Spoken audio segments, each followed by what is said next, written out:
All right. Yes, as I said, welcome to TOA Canada's HQ. I am Warren Strem. I'm the National Sales Manager here for TOA Canada. Today I will be talking a little bit more about the IR-842. So for everybody that was here in the room, you've already kind of got a brief look at it. There may be some online guys that weren't there for the first one, but I'm going to make the assumption that they were. And so Don's kind of already touched base a little bit on the IR-842, and I'm going to continue that discussion a little bit more in depth and maybe show you a little bit of it performance-wise, because we do have one set up here. So without further ado, the IR-842 is our new portable speaker voice lift system, primarily designed for classrooms K-12, but applicable to essentially any classroom, whether it's an industrial training facility, post-secondary, K-12. I've even had people ask for them for things like retirement facilities and things like that, where they need to have small portable systems that they just want to pull out, set up, and be able to use very, very easily. So we'll touch a little bit on the design development, where it came from, do a little bit of an overview and look at the specs and some ideas as to where we can use it. So as most of us know who've ever been involved in working with classrooms and education, sound volume and intelligibility in the standard classroom starts to falter fairly heavily based on proximity to the presenter. So as you're further away from the person doing the presenting, obviously the sound can get a little bit garbled, whether it's through reverb or just loss of energy over distance. So as a natural result of that, students who sit at the front of the class can hear better than the ones who sit further back. And it's even more apparent when the teacher is, of course, facing the chalkboard, because, of course, at that point, not only is the sound going in the wrong direction, you can no longer read lips either, which is also a big part of communication. So this type of problem affects all levels of schooling across the country, like I said, through K-12 right up through post-secondary and into training. So in that vein, to solve that problem, of course, we originally came out with the IR-800 installed system. That's been doing very, very well for us for a number of years. I think around 10 years or so we've had that. Many school divisions across the country have been standardized on it. But then there are certain divisions where either the installed version is not necessarily the desired go-to. Maybe they don't want to have a ceiling speaker. Maybe they want to be able to move things around. And maybe they have asbestos in the ceilings, as Don mentioned, that is causing problems with installing. So we recognize that a single education solution around a standard classroom is not necessarily an all-encompassing solution, and we needed a system that could cover the outliers. So we refocused a little bit. We started the journey then that would culminate in the creation of the new IR-842. Now that is a process that has taken us, and it was the Canadian product development team that did it. We have been working on this now for about 6 years or so, and it's finally come to fruition. So it's very exciting to see this finally coming out to the market. And it's giving us that flexibility that we need to be able to serve those outlying areas that the install version doesn't necessarily cover. So it was designed, obviously, with elevating education in mind. It is the newest iteration of our education solutions and designed to be usable in any classroom or education space. The only area where it's not really applicable is outside. So you might notice it's not battery operated. There's a reason for it. We want you to be tethered to a plug-in indoors, because if you have a battery, the first thing I thought about when we were designing it was if you have a battery and then you give it to a teacher, first thing they're going to want to do is take it outside. Infrared, not going to work out very well in the outdoors. So it is an indoor unit, but it can work in pretty much any indoor space. So similarly to the IR-800, the goal of the IR-842 was to be able to cover a typical 30 by 30 classroom space with a single speaker.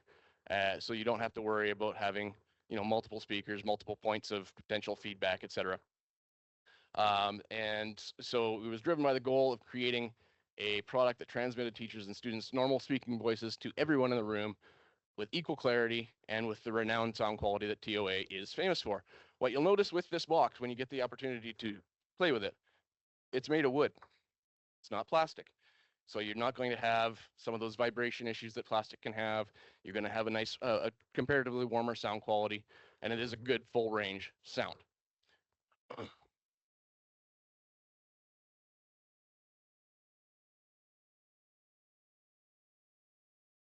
But so unlike the installed IR-800, the IR-842 allows for unmatched mobility with a quicker setup and reduced number of components and cables. We can literally pull this out of the box, set it on the teacher's desk, pop the batteries into the into the microphone, turn it on, and you're done.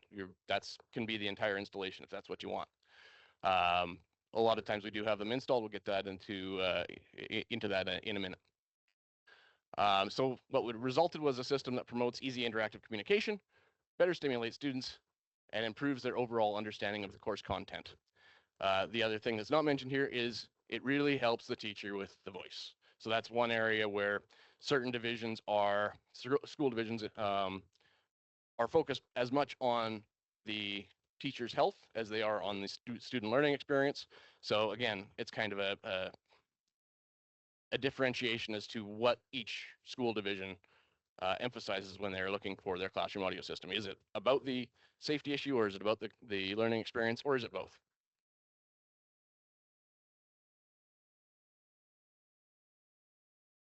So as mentioned, mobility being the primary motivation for the series is very simple to just take it out, set it on the desk, do whatever you need to.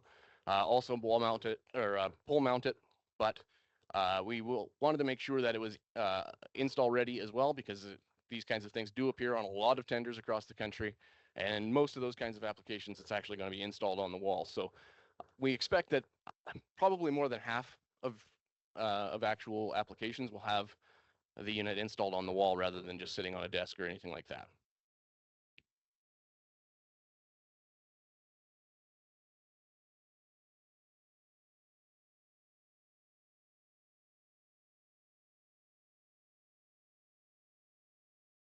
So it is very compact. It doesn't take up a whole lot of space. It's quite light, considering it's made of wood and there's an amplifier in it. It boasts high sensitivity and clear sound in a portable frame, including the C bracket for mounting.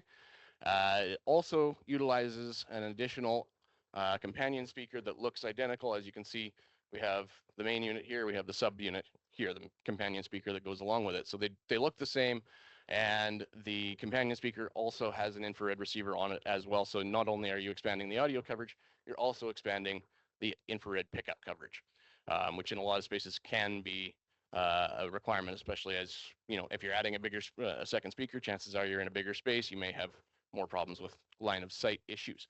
That being said, line of sight generally is not a really major issue when we run into when we're dealing with this particular system. In fact, I've demoed it where I've been standing behind it, facing the other direction, the wall behind me, and I'm still getting pickup because it's the infrared's bouncing off the walls and making it to the receiver anyway.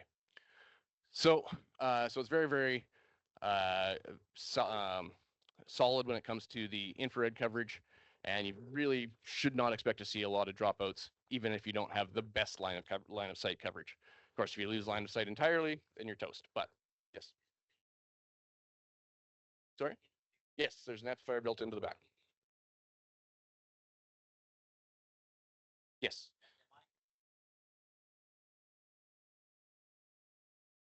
Yes. So the microphones. This is the mic, one of the mics that we use with it, and it's got four. I believe it's four infrared transmitters in the front of the unit, and then it transmits directly to the speaker, amplified inside the speakers. All the processing is done here as well. Just power. Yep, straight power. Yeah. It has feedback suppression built in.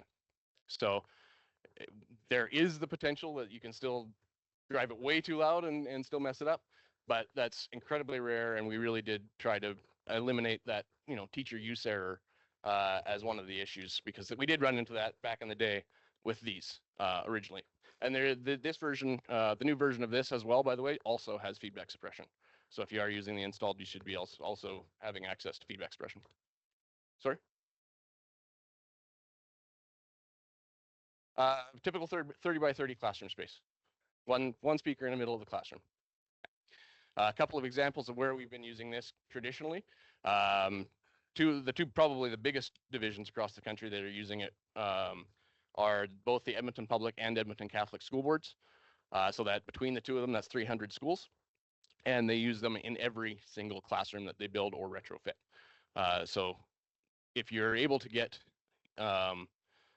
buy-in from a division level for these kinds of systems, it's a really easy way to make money because you're typically going to be selling 30 to 40 of them at a time if you're doing a whole school, and that's going to add up really, really quickly. These are ridiculously easy to install, so a lot of times these will end up being box sales in a lot of cases. A lot of divisions have their own install people, so they can just either pull those out of the box and use them, or install these very, very simply. They're both are very, very easy to work with in that regard.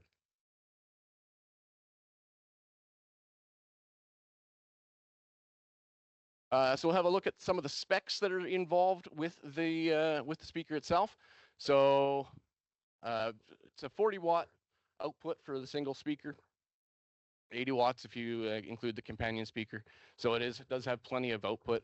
In fact, I would say the output for this is equal or better than any of the competitors in that market. We have compared side by side with some of the main competitors in the portable classroom market, and found that the sound quality was definitely equal or better than, and it definitely has more than enough volume of capability to cover any given classroom space. In fact, my new RSMO West was trying it out in his garage and managed to, I think he had his daughter hanging out in the garage actually using the mic and playing the music over it, and he walked about a half a block down the street and he had no problem still hearing it. So it does have a pile of output if that's needed. Runs on the 850 nanometer wavelength of infrared. Not that that's really all that relevant to most people, but it can come into question if there are other infrared transmission type devices in the space, things like interactive projectors, even some certain lighting systems can have infrared output. So it's good to have the idea of what that actual frequency range is. There are only 2 frequencies on the microphone, so very, very simple to use these. Just open up the back and there's a switch in the back as to whether you're on the A frequency or the B frequency. The reason we have 2 frequencies primarily is so that we can use 2 mics in a space, i.e. teacher's got 1 mic on their chest and they can hand around the other mic to the students.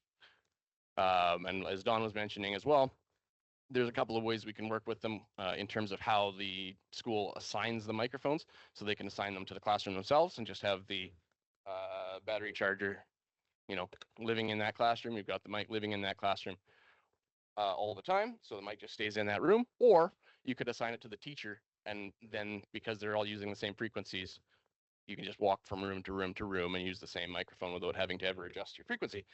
If that assumes that there is not another mic with the same frequency in that space when you're using it. So it's the only real caveat when it comes to any interference that you might see with 2 mics in a space. And it does connect with RJ45 connections for the external IR receiver, which is right here. So this little fella, if all you need to do is expand the infrared, you've got a challenging space and it's absorbing infrared all over the place, or you've got a ton of sunlight in there, maybe that's causing some issues, then you can absolutely add on just the infrared receiver without necessarily having to go all the way to add the full companion speaker. Coverage here, as mentioned, 15 meters from the IR-842, more because of infrared transmission than audio output, obviously. So for inputs, there are several inputs on the back that you can see over here. I'll be able to show you physically as well for those of you here in the building. So we have multiple inputs. We have an XLR input for just a handheld mic if you've got an accessory mic that you want to use in the space aside from the 2 infrared microphones. We have an auxiliary input and output.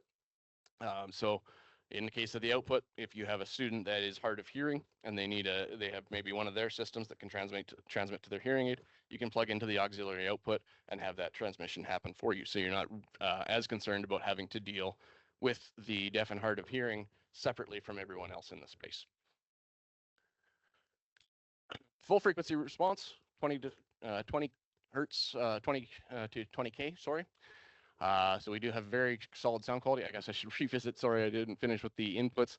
We have Bluetooth on board, as well as the mic and aux inputs.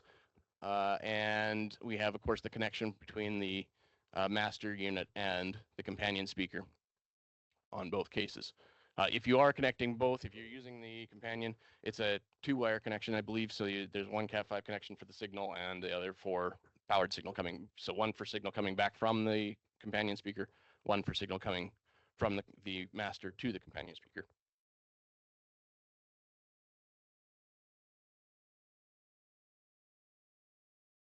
Operations, of course, there's volume controls for both of the IR mic inputs, also a separate one for the accessory mic and for aux in.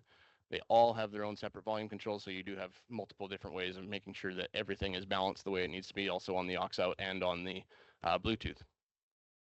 As I mentioned, wood construction, very solid, helps us with great sound quality and then the nice warm feeling that you get from using the system.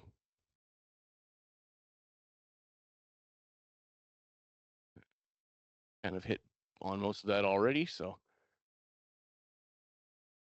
yeah. And then I mentioned the receiver as well, so that you don't have to necessarily use the speaker if you don't need the additional speaker. Carrying bag, as we showed earlier, very handy. Fits the unit itself, one speaker, as well as the charger, all the cables, everything else can all fit into here, so that it can be easily moved around. A hard case would be probably something you'd have to source. Yeah, in this case, we only prepared for the soft case.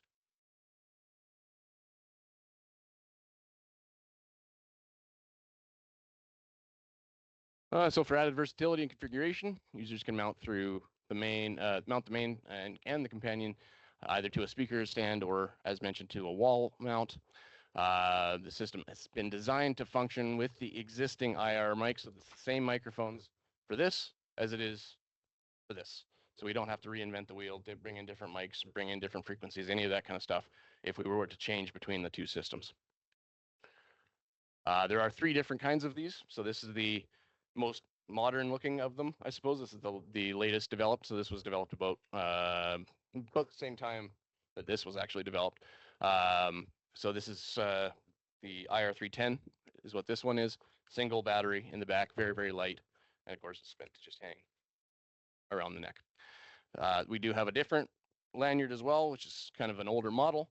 The gray square one, that's the IR-300. And we also have the hand-around stick mic, the IR-200. So typically, if you're using 2 mics in a space, you would either use 2 of these, one for the teacher, one for the student, or you might use the other combination if you want to differentiate and make it obvious to the student that that hand-around mic is actually a handheld. This sometimes can confuse students a little bit, and they don't necessarily know how to use it unless they've been taught.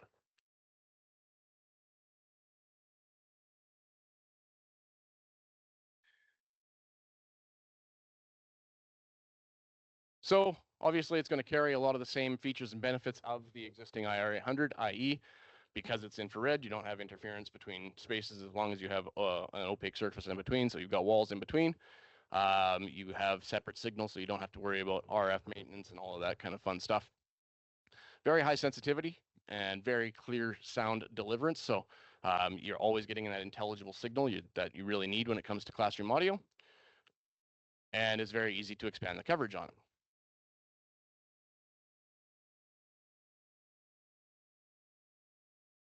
So just kind of an example of why we needed to do this. As you can see, in a typical classroom scenario, if you don't have a sound system involved, you're going to have good sound coverage from the presenter themselves, but only in that immediate area around them. As you get further away, of course, the energy drops off, and if you happen to be in a particularly reverberant room, that can also cause problems, especially for the students that are further back. So to deal with that kind of coverage, you can kind of see how we might install some of these. Now, this is not a true rendering, of course, as to what you would truly expect. You're not ever going to see 3 of these in a typical classroom space. So this is just to illustrate where they might be put. You might have one, you might be able to pole mount it and maybe toward the back. Not something I would necessarily recommend. But you could have it placed on the desk, or you could have it wall mounted on the front of the room. However you need to use it, it's flexible that way, and you can use it however you need.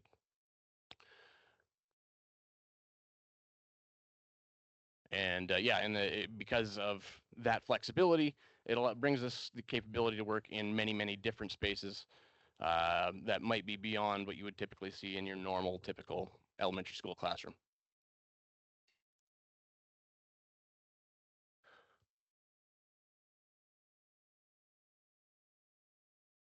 One. Yeah, so it's a one-to-one relationship. Yeah. So now we can kind of do a bit of a demo for you here. It's not a whole lot to it when it comes to that. But if I speak into the microphone, you can hear that it is perfectly clear and we are getting good pickup, even though I'm not, I mean, I do have line of sight, but it's not direct on axis. And if I turn this way, you still don't get a dropout. So as you can see, it is very reliable when it comes to that.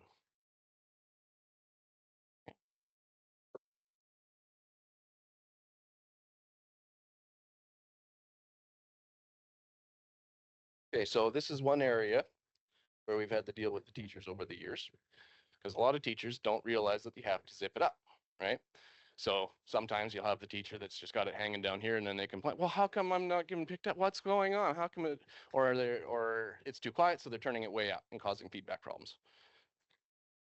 Mic technique is very important. So in any case, not just this, but that's typically how they would be used. You can plug a headset mic just like this one into these as well. They have the plug right on the side. That's really all you can show when it comes to the unit in this space. But what I'll do now is I just spin this guy around a little bit. So you can see the wall bracket there. And unfortunately for the guys online, you're not going to be able to see this most likely. Yeah, you can see it. But here. Yeah, so if you see here, this is the connections for the companion speaker on the one side of the back. And then back here, we have the mixer side that's taking care of your input and output and control.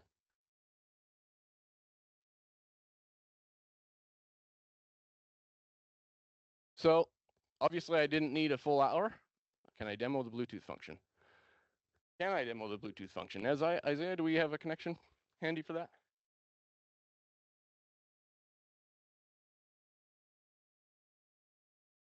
Let's see if I can. This is the prototype, so I'm not 100% sure what the password is.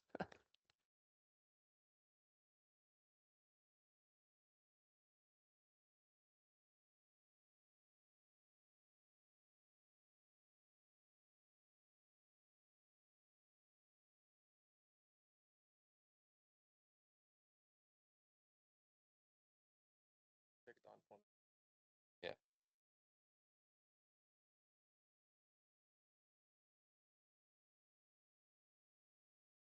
So while we wait for him to check that out, if there's any questions, comments, thoughts. Can I make, yeah, sure. So check 1 2, check 1 2, supercalifragilisticexpialidocious.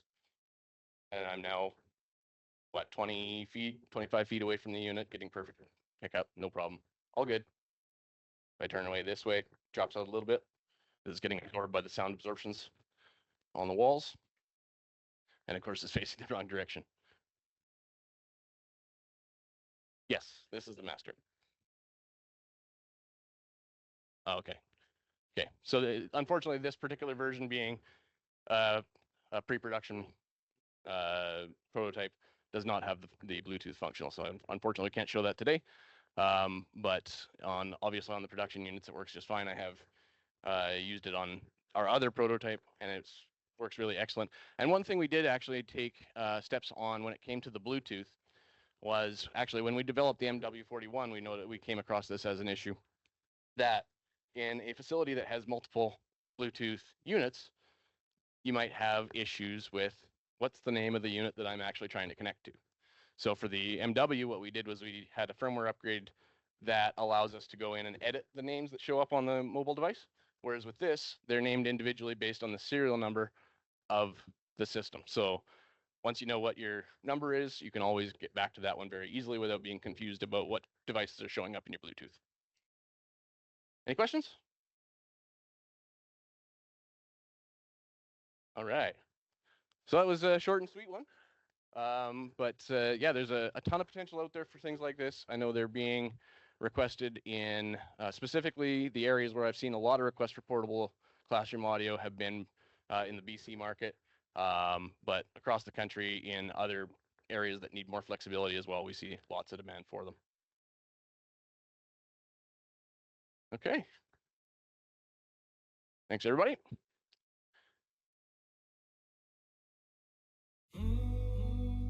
Dr. Sound.